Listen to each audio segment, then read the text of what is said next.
What is shaping out to be a major fallout between two neighboring nations in the Horn of Africa, that's Somalia and Ethiopia. Tensions did surge last week following a deal struck between Ethiopia and the breakaway region of Somaliland. Under that agreement, Ethiopia will recognize Somaliland as an independent nation in exchange for naval and commercial access to a port, as well as a 50-year lease on a naval base. The landlocked country of Ethiopia in recent months has been signaling its interest in acquiring more access to ports along the East African coastline. Mogadishu, however, has strongly rejected that move. It insists it is illegal under international law, with President Hassan Sheikh Mohamud signing a law nullifying the MOU on Saturday.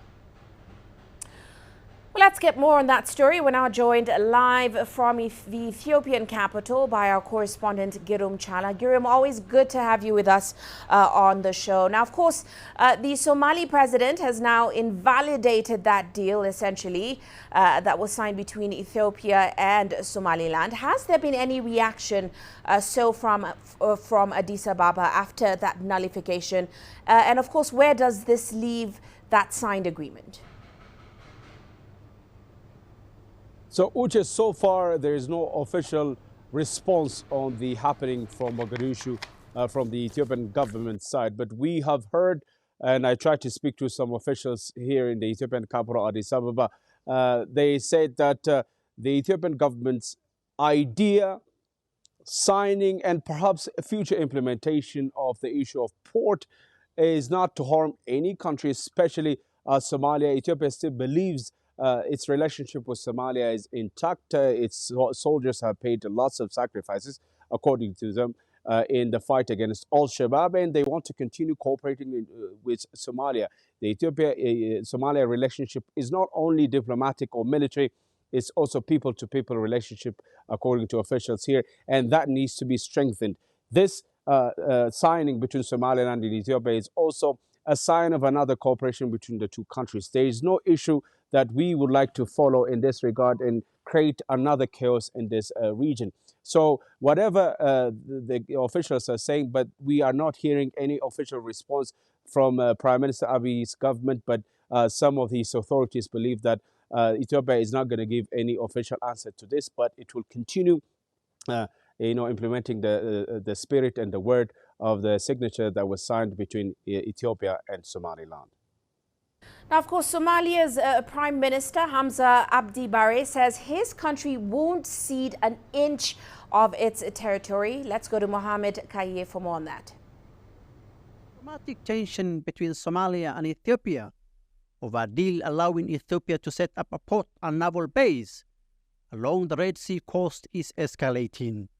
Ethiopia signed an agreement with breakaway northern region of Somaliland, allowing it to set up a port and naval base on a 20-kilometer stretch of the Red Sea coast.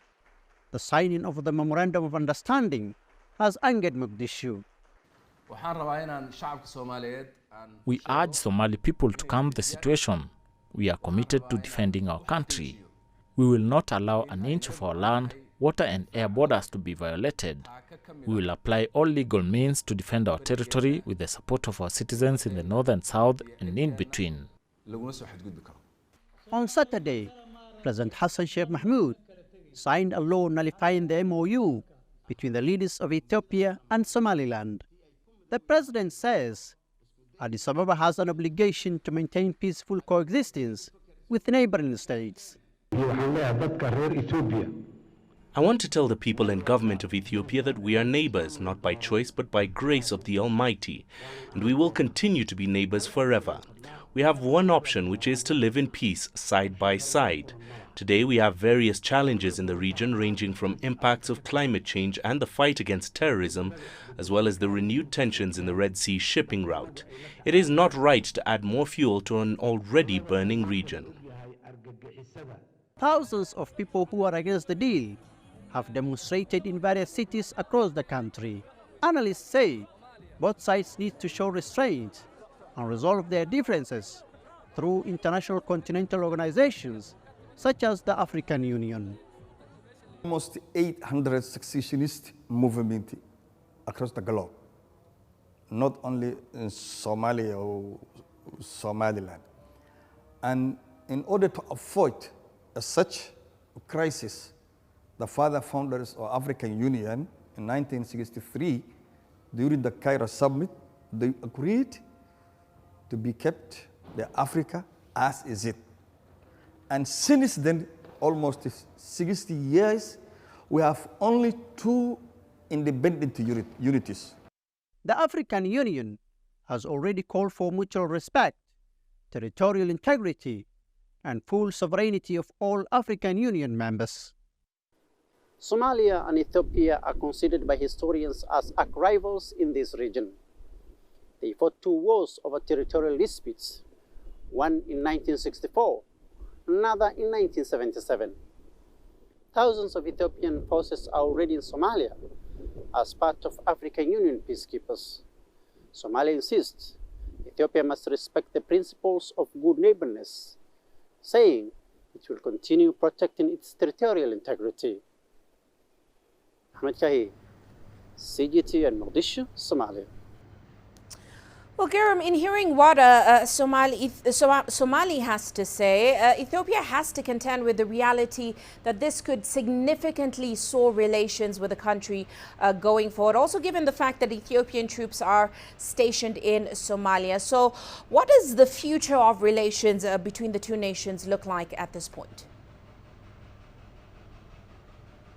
Prime Minister Abiy Ahmed's government reiterated even yesterday, saying that there is no reason why Ethiopia wants to breach the sovereignty of Somalia. This is purely an economic decision for Ethiopia and Somalia and Somaliland at the same time. This is a country of 110 million people, they said. It's a country which has an ever-growing economy. The demands are high. The export-import business is also big.